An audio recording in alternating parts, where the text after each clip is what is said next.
قوة إلا بالله العلي العظيم. أعوذ بالله من الشيطان اللعين الرجيم. بسم الله الرحمن الرحيم. الحمد لله والصلاة والسلام على رسول الله وعلى آله آل الله لا سيما بقية الله ولعنة الله على أعدائهم أعد الله من يوم هذا إلى لقاء الله. أما بعد فقد قال الله في كتاب حكيم. بسم الله الرحمن الرحيم. ولله مشرق و مغرب فأينما تولوا فتم وجه الله ان اللہ واسع علیم. درود پڑھتے ہیں. اللہم صلی علی محمد وآل محمد. یہ ہمارا سلسلہ جو سورہ بقرہ کا جاری ہے، انشاءاللہ آج 115ویں آیت سے لے کے 123ویں آیت تک پڑھی جائے گی انشاءاللہ. جو میں نے آیت شریفہ کی تلاوت کری، جو میں نے شرف حاصل کرا، وہ ہے وَلِلَّهِ مشرق و مغرب فَأَيْنَمَا تُوَلُّوا فَتَمَّ وَجْهُ اللَّهِ فَتَمَّ وَجْهُ اللَّهِ إِنَّ اللَّهَ وَاسِعٌ عَلِيمٌ. مشرق اور مغرب سب خدا کے ہی ہیں. تم جس طرف رخ کرو گے خدا کو پاؤ گے. بے شک خدا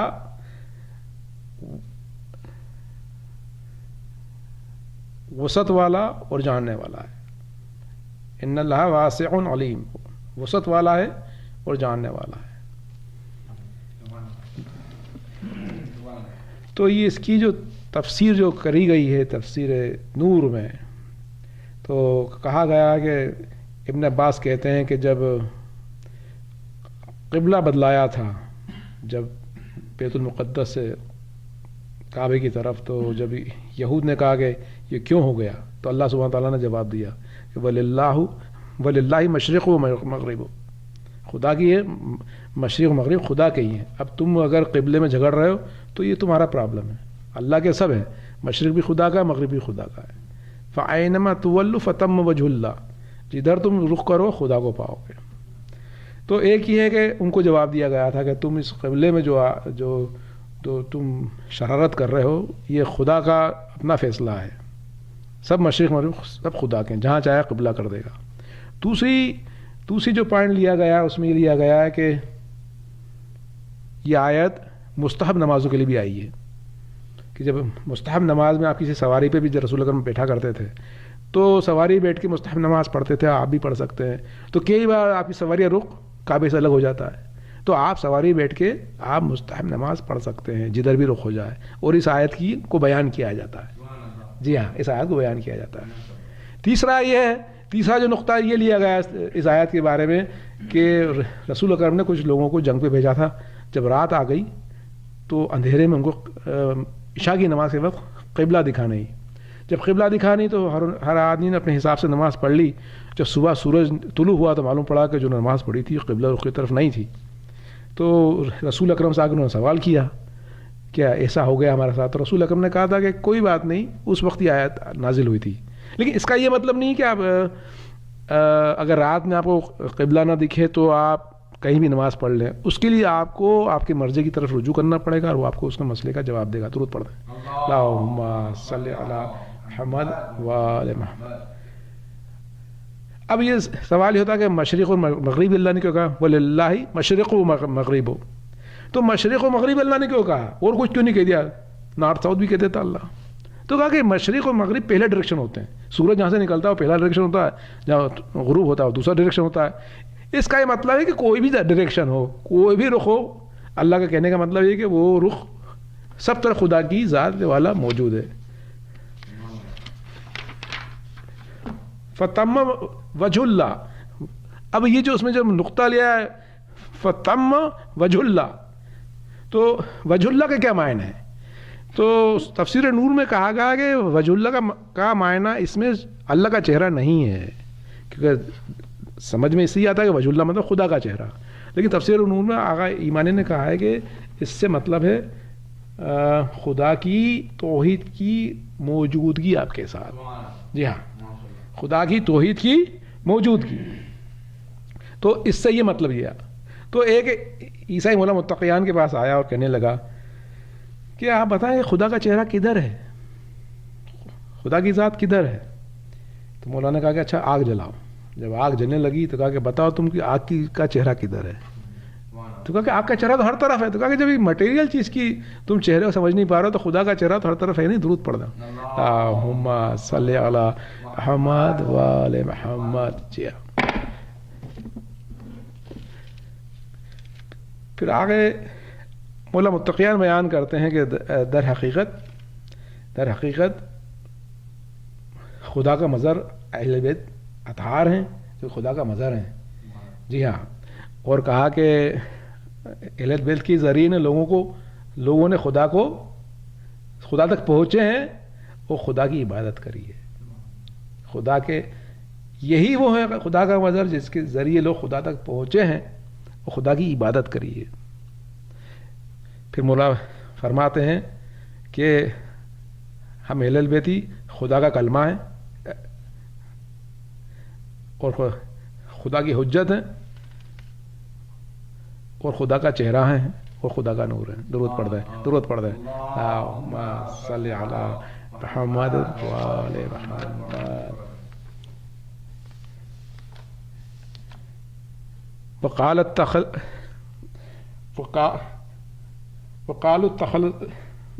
اتخذ اللہ ولدا سبحانہ بل لہ ما فی السماوات والارض کل لہ قانتون. جی درود پڑھ دیں اللہم صلی علی محمد و آل محمد. وقالوا اتخذ اللہ ولدا سبحانہ بل لہ ما فی السماوات والارض کل لہ قانتون. وہ کہتے ہیں خدا بیٹا رکھتا ہے. وہ پاک ہے بلکہ جو کچھ آسمان اور زمین میں سب خدائی کا ہے اور سب کے سب اس کے فرما بردار ہیں. وقالوا اتخذ اللہ ولدا سبحانہ بل لہ ما فی السماوات وما فی الارض کل لہ قانتون. کہتے ہیں خدا بیٹا رکھتا ہے بلکہ جو کچھ آسمان زمین میں سب خدا کا ہی ہے اور سب اس کے فرما بردار ہیں. اس میں توحید ظاہر ہوتی ہے. اور ایک آیت میں اللہ سبحانہ تعالیٰ نے کہا کہ کہتے ہیں کہ خدا بیٹا رکھتا ہے تو کہہ دو کہ اس کی عبادت کرنے والا میں سب سے اول ہوں. سرور کائنات کے لیے نے کہا ہے کہ اللہ نے سرور کائنات کی شان بتائی ہے کہ کہتے تھے نا کہ عیسیٰ خدا کے بیٹے ہیں تو کہا نہیں رسول تمہارے بارے میں کہو کہ تم سب سے پہلے عبادت کرنے والے ہو. ایک درود پڑھ دیں اللہم صلی علی محمد و آل. بدیع السماوات والارض واذا قضى امرا فانما یقول له کن فیکون. بدیع السماوات والارض وہی آسمان و زمین کا پیدا کرنے والا ہے. جب وہ کسی امر کا ارادہ کرتا ہے تو کہہ دیتا ہے کہ بس ہو جا تو ہو جاتا ہے. یہ جو لفظ ہے بدیع یہ بڑا گہرا لفظ ہے. بدیع مطلب اوریجنیٹر جو شروع میں پیدا کرتا ہے. بدیع مطلب اس کو کہتے ہیں جو نئی چیز ہے وہ کبھی وہ ہوئی نہیں ہے کبھی اس کی کوئی مثل نہیں تھی اس کو کہتے ہیں بدیع. مطلب کہ جو اوریجنل چیز ہے جو اوریجنل چیز سے خدا ہی پیدا کرتا ہے. تو کہا کہ بدیع السماوات والارض مطلب اس نے اوریجنلی اس کو پیدا کرا ہے مطلب اس سے پہلے کوئی اس کی مثل نہیں تھی. جی ہاں. جب کچھ بھی چیز خدا خلقت میں لاتا ہے تو اس کا علم وہ کسی کو نہیں دیتا ہے. جب چیز خلقت میں آنے کا جب ارادہ کرتا ہے نا تو کسی کو بتاتا نہیں ہے. اس کے بعد جب وہ ارادہ کر لیتا ہے جب چیز خلقت میں آنے لگتی ہے تو پھر بتاتا ہے اپنے اولیاء کو بتاتا ہے فرشتوں کو بتاتا ہے. اس سے پہلے اس کا علم کسی کو ہوتا نہیں ہے. اللہ کے علم دو طرح کے ہیں ایک وہ خود اپنے پاس رکھتا ہے ایک دے دیتا ہے وہ. تو یہ اس کا یہ جو اوریجنل جو جب چیز نہیں بناتا ہے تو اس کا علم کسی کو نہیں دیتا ہے. اسی لیے تو سب لوگ اولیاء اللہ پیغمبران وہ سب آگے بیٹھے رہتے ہیں کہ اللہ تعالیٰ علم دے دے تو. ایک درود پڑھنا ہے اللہم صلی علی محمد آل محمد. تو مولا متقیان فرماتے ہیں فَإِنَّمَا يَقُولُ لَهُ كُن فَيَكُونُ. بس اس کا کہنا ہوتا ہے کہ ہو جا تو ہو جاتا ہے. تو مولا متقیان نے نہج البلاغہ میں اس بات کو واضح کرا کہ کہتا کیسے ہو کہ ہو جا تو ہو جاتا ہے. تو مولا متقیان فرماتے ہیں نہ تو کوئی آواز آتی ہے نہ کوئی اس کا کچھ وہ کہتا ہے، بس جو وہ کرتا ہے، جو اس کا عمل ہوتا ہے، یہی وہ اس کا کن فیکون ہے. اس کا عمل کن فیکون ہے، کہتا نہیں کہ ہو جا. فانما یقول له کن، یقول له میں اس کا یقول له کیا ہے؟ اس کا وہ صرف اس کا عمل ہے جو بتاتا ہے، کوئی آواز نہیں آتی. مولا فرماتے ہیں، درود پڑھتے ہیں، اللہم صلی علی محمد وعلی. وقال الذین لا يعلمون لولا یکلم اللہ او تأتینا آیات کذالک قال الذین من قبلہم مثل قولہم تشابہت قلوبہم قد بینا الآیات لقوم یوقنون. درود پڑھ دیں، اللہم صلی علی محمد وعلی. جو لوگ کچھ بھی نہیں جانتے یعنی مشرک، وہ کہتے ہیں خدا ہم سے کلام کیوں نہیں کرتا، یا ہم پر کوئی اور نشانی کیوں نہیں بھیجتا. اسی طرح کی باتیں پہلے کے لوگ بھی کیا کرتے تھے. ان کے دل آپس میں ملتے جلتے ہیں. قد بین الآیات لقوم یوقنون، جو لوگ یقین رکھتے ہیں ہم نے ان کے لیے اپنی نشانیاں کھل کے واضح کر دی ہیں. اس کی تفسیر بڑی اچھی کی گئی ہے تفسیر نور میں، کہ مشرک ہمیشہ یہی سوال کیا کرتے تھے کہ اللہ تعالیٰ ہم سے کیوں نہیں کلام کرتا ہے، سرکار سے کیوں بات کرتا ہے. جب وحی آتی تھی تو جلتے تھے کہ اللہ ہم سے کیوں نہیں بات کرتا ہے، یا ہمارے پاس کیوں نہیں نشانی آتی. قرآن میں بار بار سے ذکر ہے. تو اللہ سبحانہ اللہ فرماتا ہے کہ پہلے کے لوگ بھی اسی کیا کرتے تھے. تو اس کی تفسیر یہ ہے کہ بڑی اچھی انہوں نے مثال دی ہے کہ جیسے کسی شہر میں آپ کو الیکٹریسٹی دینا ہے پاور ہاؤس سے، تو پہلے جو الیکٹریسٹی آتی ہے ہائی وولٹیج کی، وہ بڑے بڑے وائرس میں آتی، کیونکہ وہ اس ایمپیئر کو، اس وولٹیج کو برداشت کر سکتے ہیں. تو وہاں پر وائر موٹے موٹے ہوتے ہیں. پھر جب شہر میں دور دراز جاتی ہے تو پتلے پتلے وائر میں جاتی ہے. اگر وہ الیکٹریسٹی ہائی وولٹیج کی چھوٹے وائر کو دے دیں تو وائر جل جائے گا. یہی مثال رسول کے قلب کی ہے کہ کسی کے قلب میں وہ طاقت نہیں تھی کہ خدا کے کلام کو لے لے، اوریجنل کلام کو لے لے اور لوگوں تک پہنچا دے. وہ پاکی، وہ طہارت، وہ قلب کی پاکی، وہ وسط صرف پیغمبران کی تھی. اللہم صلی اللہ محمد وعلی محمد. اور در حقیقت قرآن حکیم کی وسط صرف رسول اکرم کو تھی، دوسرے پیغمبران کو نہیں تھی. کیونکہ وہ جو رسول اکرم کا قلب تھا، اس قلب نے توریت بھی لی، اس قلب نے انجیل بھی لی، اور اس قلب نے قرآن حکیم بھی لیا ہے. صرف رسول اکرم کا قلب تھا اور ائمہ طاہرین کا قلب تھا جس نے ان کو لیا. وہ طہارت اس لیے ائمہ رسول اکرم محمد علیہ محمد درود ہم اس لیے پڑھتے ہیں کیونکہ جو قلب کی جو طہارت و وسط تھی وہ اس قدر تھی کہ چاروں کتاب آ سکتی تھی. اللہم صلی علی محمد وعلی. جناب عیسیٰ ابن مریم کی قلب میں 3 کتابوں کی طاقت تھی. قرآن کی طاقت اللہ اگر ہوتی تو آتے، نہیں ہوا ایسا. وہ قلب کی طاقت صرف رسول اکرم صلی اللہ علیہ وسلم ان کی پاک آل کو ملی. درود پڑھ دیں، اللہم صلی علی محمد وعلی محمد. انا ارسلناک بالحق بشیرا و نذیرا ولا تسأل عن اصحاب الجحیم. بے شک ہم نے تم کو حق کے ساتھ خوشخبری سنانے والا اور ڈرانے والا بنا کے بھیجا ہے، اور تم سے اہل دوزخ کے بارے میں پرسش نہ ہوگی. اللہ سبحانہ تعالیٰ رسول اکرم سے بات کرتا ہے. بے شک ہم نے تم کو حق کے ساتھ بھیجا رسول. اب شک نہ کرنا کوئی، اب تم کوئی شک نہ کرنا، ہم نے حق کے ساتھ تمہیں بھیجا ہے. بشیرا و نذیرا، خوشخبری سنانے والا اور ڈرانے والا. ولا تسأل عن اصحاب الجحیم، رسول اکرم سے دوزخیوں کے بارے میں کوئی پرسش نہ کی جائے گی. اب اس کی تفسیر میں ہے کہ پہلے بشیرم کہا گیا، پھر کہا گیا نصیرہ کہا ہے. پہلے خوشخبری کی بات سنائی گئی ہے، پھر ڈرانے کی بات. کہا گیا کہ عیسائی مذہب میں ڈرانا ہٹا دیا گیا تھا. آج کل آپ عیسائیوں کے چرچ میں جائیں، آپ کو ڈرانے کی باتیں سننے کو نہیں ملتی ہیں. کہا کہ Jesus died on cross, he tick care of my since, میرے گناہوں کو انہوں نے دھو دیا ہے. تو اگر آپ صرف بشارت دیں گے تو لوگ گناہوں کی طرف مائل ہو جائیں گے. تفسیر میں یہ ہے کہ انسان کی فطرت یہی، اگر آپ بشارت ہی دیتے رہو، اس کو ڈراؤ نہیں، تو گناہوں کی طرف مائل ہو جائے گا. جو بھی گناہ کی طرف مائل ہوگا تو پاک تو ہوگا نہیں. پاک لوگ جنت میں جانے والے ہیں. تو کسی منطق سے دور ہے, کسی منطق سے دور ہے کہ آپ گناہ کرتے بھی رہیں اور آپ پاک بھی ہو جائیں. قد افلح من زکاہا, وہ بے شک مراد تو پہنچا جو پاک ہوا. اب آپ گناہ کر رہے ہیں تو آپ مراد کو کہاں سے پہنچیں. کسی کو بھی ناپاک چیز پسند نہیں آتی, دنیا میں پسند نہیں آتی تو وہاں آخرت میں کیا پسند آنے والی ہے. تو جو عیسائیت میں جو شروع ہوا وہ غلط تھا. تفسیر میں بیان کیا گیا کہ بشیرم و نذیرہ, پہلے اللہ نے بشیر کہا تھا خوشخبری, پھر ڈرانے والا بھی کہا ہے تاکہ آپ خدا سے خوف کر کے گناہوں سے دوری اختیار کریں.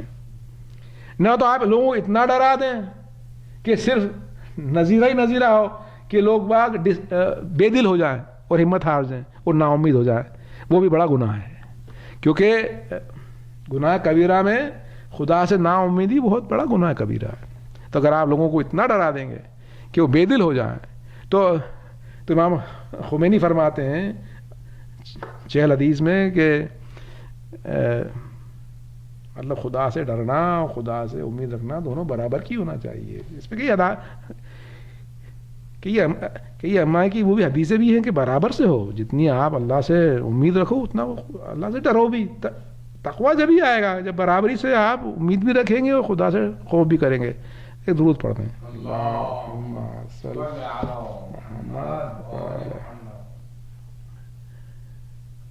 وَلَن تَرْضَىٰ عَنْكَ الْيَهُودُ وَلَا النَّصَارَىٰ حَتَّىٰ تَتَّبِعَ مِلَّتَهُمْ قُلْ إِنَّ هُدَى اللَّهِ هُوَ الْهُدَىٰ وَإِنِ اتَّبَعْتَ أَهْوَاءَهُمْ بَعْدَ الَّذِي جَاءَكَ مِنَ الْعِلْمِ مَا لَكَ مِنَ اللَّهِ مِن وَلِيٍّ وَلَا نَصِيرٍ. سبحان اللہ. وَلَن تَرْضَىٰ عَنْكَ الْيَهُودُ وَلَا النَّصَارَىٰ, کہ تم سے یہود و نصارہ کبھی خوش ہوں گے ہی نہیں,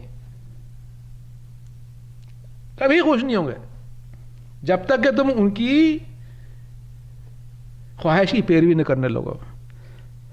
قُلْ إِنَّ هُدَى اللَّهِ هُوَ الْهُدَىٰ, کہہ دو کہ خدا کی ہدایت ہی ہدایت ہے. اور اگر تم بعد علم کے آ جانا کے اگر ان کی خواہش پر چلو گے تو خدا کے سوا نہ تو تمہارا کوئی ولی ہے نہ تمہارا کوئی مددگار ہے. یہ ترجمہ ہے اس کا. اس کی تفسیر یہ بیان کی جاتی ہے کہ یہود و نصارہ آئے اور جب اللہ سبحانہ تعالیٰ نے کہا کہ اب قبلہ رخ کعبے کی طرف ہے تو بڑے ناراض ہو گئے. وہ پہلے خوش تھے کہ ہمارے ساتھ میں قبلہ ہے, تو آگے کہنے لگے کہ رسول پہلے تو تم ہم سے یونٹی میں لگے ہوئے تھے, اتحاد میں تھے, ایک قبلہ تھا, اب تو تم نے مسئلہ شروع کر دیا ہے, تمہارا قبلہ الگ ہو گیا ہمارا قبلہ الگ ہو گیا. تو یہ آیت نازل ہوئی کہ دیکھو یہ تم سوچتے ہو کہ تمہارے صرف ان کا جھگڑا تمہارے قبلے سے ہی ہے, تو کہا کہ یہ نہیں ہے کہ صرف قبلے کے لیے جھگڑ رہے ہیں. وَلَن تَرْضَىٰ عَنْكَ الْيَهُودُ وَلَا النَّصَارَىٰ, کبھی یہ راضی ہوں گے نہیں, کبھی راضی نہیں ہوں گے. حَتَّىٰ تَتَّبِعَ مِلَّتَهُمْ, جب تک کہ تم ان کی ملت میں داخل نہ ہو جاؤ, جب تک کہ تم پورے کے پورے یہود و نصارہ نہ ہو جاؤ تب تک یہ خوش نہیں ہوں گے. تو یہ صرف قبلے کے لیے نہیں جھگڑ رہے ہیں, اے رسول یہ چاہتے ہیں کہ تم ان کی ملت میں داخل ہو جا. قل ان ہدی اللہ هو الہدیٰ, کہہ دو کہ صرف خدا کی ہدایت ہی ہدایت ہے. یہ جو آیت ہے کہ جو خدا کی ہدایت ہی صرف ہدایت ہے. دعا کرنا کہ اللہ ہمیں ہدایت دے. اللہ تبارک تعالیٰ نے قرآن میں کہا کہ میری ہدایت ہوتی کیسے, کہا کہ جب میری ہدایت ہوتی ہے تو تمہارے رونگٹے کھڑے ہو جاتے ہیں. خدا کی ہدایت جب آتی ہے رونگٹے کھڑے ہو جاتے ہیں انسان کے, اور دل نرم ہو جاتے ہیں, خدا کی طرف متوجہ کرنے لگتے ہیں. یہ خدا کی ہدایت ہے. قل ان ہدی اللہ هو الہدیٰ, خدا کی ہدایت پایا ہوا شخص ذکر خدا میں مشغول ہو جاتا ہے. جب اس سے بات کرو تو اس کے چہرے پہ خدا دکھتا ہے, دل میں خدا رہتا ہے. یہ خدا کی ہدایت ہے. اور وہ اہل بیت سے محبت اس لیے کرتا ہے کہ خدا نے کہا ہے. خدا کے ولیوں سے محبت اس لیے کرتا ہے کیونکہ اسے خدا کی ہدایت ہوتی ہے, کلچر کے طور پر نہیں کرتا ہے, خدا کہتا ہے کہ کر دو. یہ خدا کی ہدایت ہوتی ہے.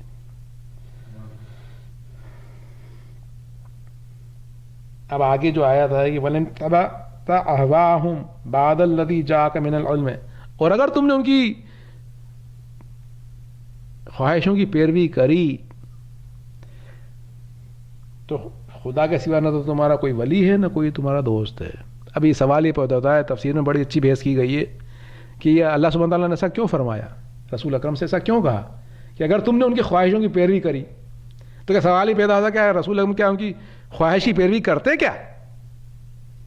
تو اس کا جواب یہ ہے کہ ان میں اس بات کی قوت ضرور ہے, رسولوں میں, پیغمبروں میں اور ائمہ طاہرین میں اس بات کی قوت اللہ نے دی ہے کہ وہ گناہ کر لیں. وہ قوت ہے نا, فرشتے تو نہیں ہے نا, فرشتے تو نہیں ہے نا. اگر یہ قوت ہوتی نہیں تو پھر کس چیز کا کمال تھا؟ فرشتوں میں اور رسول اکرم میں کیا فرق ہو جاتا؟ اللہ نے ان کو قوت دی تھی کہ چاہیں تو گناہ کر لیں, لیکن چونکہ ان میں علم اور یقین اتنا ہے کہ وہ کبھی گناہ نہیں کریں گے, بلکہ گناہ کا سوچیں گے بھی نہیں. جی ہاں, اللہ نے بتایا کہ ہمارے نبی میں ہے طاقت کہ کر سکتا ہے گناہ ہو, ورنہ فرشتوں میں ان میں فرق کیا ہوتا؟ پھر خاصیت کیا رہ گئی کہ گناہ اگر آٹومیٹکلی نہیں کرتے تو فرشتوں میں اور نبی میں کیا فرق ہو جاتا؟ تو کہا کہ نہیں, اللہ سبحانہ تعالیٰ نے اسی لیے کہا کہ اگر تم ان کی خواہشی پیروی کرو گے تو نہ تو خدا کے سوا تمہارا کوئی ولی ہے نہ کوئی تمہارا دوست. تو اس کا مطلب یہ ہے کہ ائمہ طاہرین کو اللہ نے اتنا علم و یقین دیا ہے کہ کبھی وہ گناہ کا سوچیں گے بھی نہیں. ایک نقطہ اور لیا ہے ان میں اس آیت میں کہ در حقیقت یہ آیت مسلمانوں کے لیے کی گئی ہے. جو اشارہ جو ہے رسول کی طرف نہیں ہے, مسلمانوں کی طرف ہے کہ اگر تم نے یہود و نصارہ کی پیروی کر لی تو خدا کے سوا تمہارا کوئی ولی ہے نہ کوئی نصیر ہے. یہ آج کل مسلمان نہیں تو کر رہے ہیں, آج کل جو پیروی کر رہے ہیں یہود نصارہ کی کرتے ہیں. سرور کائنات کی پیروی کرنا تو چھوڑ دی ہے. یہ آیت آج کے مسلمانوں کے لیے پورے کے پورے یا تو یہود ہو جاؤ یا نصارہ ہو جاؤ, تب جا کے سکون ملتا ہے. آپ ان کے لیے آپ ان کے غلام ہو جاؤ, آپ ان کی طرح سوچنا شروع کر دو, آپ ان کے رنگ میں مل جاؤ تو کہتے ہیں ہاں آپ نے بڑی پروگریس کر لیا, آپ بہت ترقی یافتہ ہو گئے ہیں, آپ بالکل ایسے دکھ رہے ہیں آج کل آپ. تو اللہ سبحانہ تعالیٰ نے آج کے زمانے کے لیے یہ آیت آج کے زمانے میں بہت زیادہ سامنے نظر آتی ہے. درود پڑھتے ہیں الذین آتینہم الکتاب یتلونہ حق تلاوتہ اولئک یؤمنون بہ ومن یکفر بہ فاولئک ھم الخاسرون. جن لوگوں کو ہم نے کتاب دی تھی وہ اس کتاب کی ایسی تلاوت کرتے ہیں جو کہ اس کے کرنے کا حق ہے, اور وہی اس پہ ایمان بھی رکھتے ہیں, اور جو اس سے کفر کرتے ہیں وہی لوگ نقصان اٹھانے والے ہیں. اس کی تفسیر اس طریقے سے ہے کہ جب جعفر طیار افریقہ سے واپس آئے تھے تو اپنے ساتھ افریقہ سے مومنین کو لے کے آئے تھے. کچھ 32 مومنین آئے تھے اور کچھ 8 شام سے بھی آئے تھے. یہ لوگ اہل کتاب تھے, تو انہوں نے پہلا جو گروپ اللہ نے بتایا وہ ان کا بتایا جو کہ ان کی خواہش پہ چلنے کی کوشش کرتے ہیں. یہ گروپ نیکوکاروں گروپ ہے. الذین آتینہم الکتاب, جن لوگوں کو ہم نے کتاب دی تھی. اس کتاب سے مطلب یہ ہے جن کو کہ ہم نے توریت اور انجیل دی تھی, کیونکہ انہوں نے جو توریت انجیل جو ان کو دی گئی تھی اس میں رسول اکرم کی نشانیاں تھیں. الذین آتینہم الکتاب, جن لوگوں ہم نے کتاب دی تھی, یتلونہ حق تلاوتہ, وہ اس کو اس طرح پڑھتے ہیں جو پڑھنے کا حق ہے. یہ ہماری کتاب کو, اس کتاب کو اس طریقے سے پڑھتے ہیں جو پڑھنے کا حق ہے. اولئک یؤمنون بہ, کیونکہ یہی اس پہ ایمان بھی لاتے ہیں. یہ ایسا کیوں کرتے ہیں؟ جو افریقہ سے جو آئے تھے یہود و نصارہ, وہاں سے نصارہ آئے تھے, یہاں سے یہود آئے تھے, ان کی کتابوں میں رسول اکرم کا کردار موجود تھا, ان کی نشانیاں موجود تھی. تو جب ان کو کتاب جو پہلے دی گئی تھی, جب انہوں نے قرآن حکیم کو دیکھا تو اس کو اس طریقے سے پڑھنے لگے جو پڑھنے کا حق تھا. رو کے گڑا کے پڑھا کرتے تھے قرآن حکیم, اور وہ اس پہ اولئک یؤمنون بہ, اور اس پہ ایمان بھی رکھتے تھے. ومن یکفر بہ فاولئک ھم الخاسرون, اور جو کفر کرتے ہیں وہی نقصان اٹھانے والے ہیں. تو چھٹے امام کا ارشاد ہے اللہم صلی علی محمد آل محمد. کہ کتاب کو پڑھنا کس کو کہتے ہیں؟ کتاب کسی پڑھی جاتی ہے. مولا فرماتے ہیں کتاب اس طریقے سے پڑھی جاتی ہے کہ دھیرے دھیرے پڑھی جاتی ہے. اور جہاں پر جنت کا ذکر ہو خوش ہوتا ہے مومن, اور جہاں دوزخ کا ذکر ہو تو کریا کرتا ہے, اور اس کے معنوں کو غور و فکر سے سوچتا ہے. ایک تو اس کو صحیح پڑھتا ہے, پھر اس کے معنوں پہ غور کرتا ہے, پھر اس پہ عمل کرنے کی کوشش کرتا ہے, تب جا کے کتاب پڑھی جاتی ہے. کیونکہ ایک گروپ ہوتا ہے جو صرف تجوید میں لگا رہتا ہے, اس کو معنوں سے کوئی مطلب نہیں ہے, پڑھ لی اچھی تجوید ہونا. دوسرا گروپ ہوتا ہے جو کہ معنوں کو اور فلاسفیکل ٹچ کو دیکھتا رہتا ہے. تیسرا گروپ ہوتا ہے جو کہ واقعی اس پہ عمل کرنے کی کوشش کرتا ہے. تو یہ تینوں چیزیں جب تک نہیں ہوں گی آپ قرآن پڑھنے کا آپ کو حق نہیں ہے. جی ہاں, تفسیری میزان میں یہ کہا گیا کہ یہ آیت مسلمانوں کے لیے بھی آئی ہے. الذین آتینہم الکتاب, مطلب وہ لوگ جن کو کہ کتاب دی گئی, اس سے ان کا مفہوم ہے کہ ہو سکتا ہے قرآن ہی ہو. یتلونہ حق و تلاوتہ, وہ اس کو ایسا پڑھتے ہیں جو پڑھنے کا حق ہے. مطلب یہ مسلمانوں کے لیے بھی آیت آئی ہے کہ جن کو ہم نے قرآن حکیم دیا ہے وہ اس کو اس طرح پڑھتے ہیں جو پڑھنے کا حق ہے. اولئک یؤمنون بہ, تو انہوں نے اس کا یہ معنی بھی لیا ہے.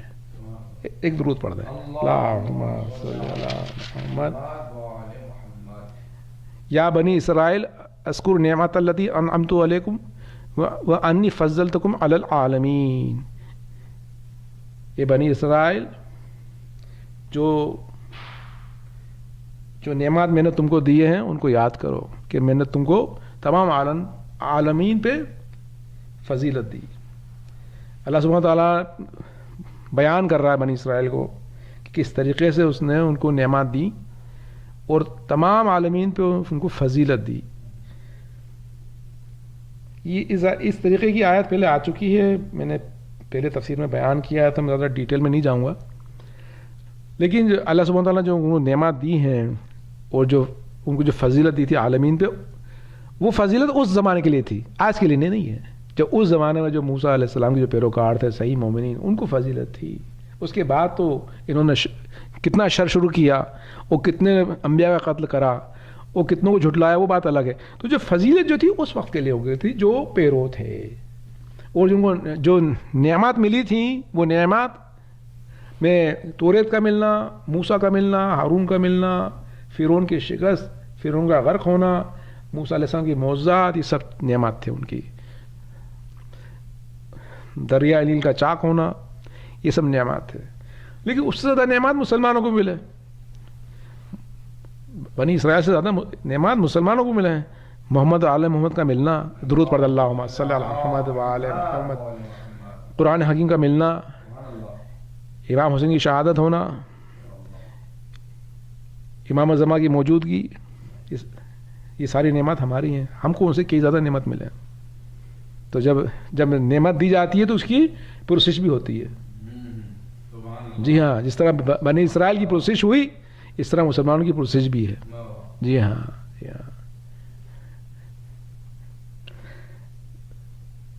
واتقوا یوما لا تجزی نفس عن نفس شیئا ولا يقبل منها عدلا ولا تنفعها شفاعة ولا هم ينصرون.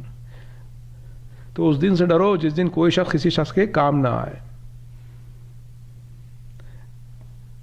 وہ نہ کسی طرح کا بدلہ قبول کیا جائے, وہ نہ کسی طرح کی سفارش, نہ کسی اور طرح سے, نہ کسی طرح کی سفارش فائدہ پہنچائے, اور نہ کسی طرح کی مدد ملے. اسی طرح کی آیت 48 تھی, اسی طرح کی ملتی جلتی, میں نے تفصیل سے اس کو بیان کیا تھا. تو اس وقت میں زیادہ تفصیل میں نہیں جاؤں گا کیونکہ اس کو بیان کر چکے ہیں. بس اس میں ایک دو نقطے بتا دیتا ہوں کہ شفاعت ایسی چیز ہے کہ جو شفاعت کا ماننا لازمی ہے. حالانکہ اس میں کہا گیا کہ شفاعت سوائے خدا کا حکم نہیں ہے, لیکن شفاعت ماننا لازمی ہے, ورنہ آپ کا عقیدہ غلط ہے. شفاعت کے بغیر آپ کا عقیدہ کامل نہیں ہوتا ہے. سرکار دو عالم نے کہا کہ جو میری شفاعت کو نہ مانے گا اس کو میری شفاعت نہ ملے گی. تو شفاعت کا ماننا ضروری ہے. رسول اکرم کی شفاعت قیامت دن ہر انبیاء چاہے گا. یہ رسول کی شفاعت ہے.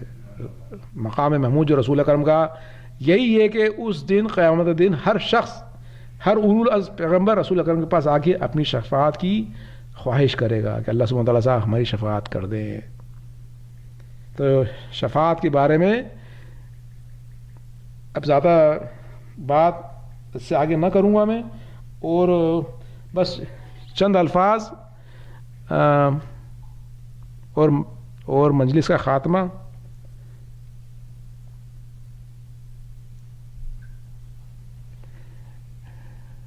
والذین یعلمون والذین، ایک درود پڑھ دیں. اللہم صل علی محمد وعلی محمد.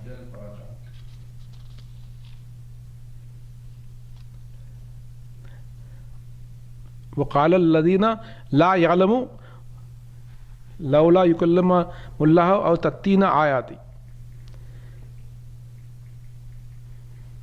جو لوگ کچھ بھی نہیں جانتے وہ کہتے ہیں کہ خدا ہم سے کلام کیوں نہیں کرتا اور ہم پہ نشانیاں کیوں نہیں آتی.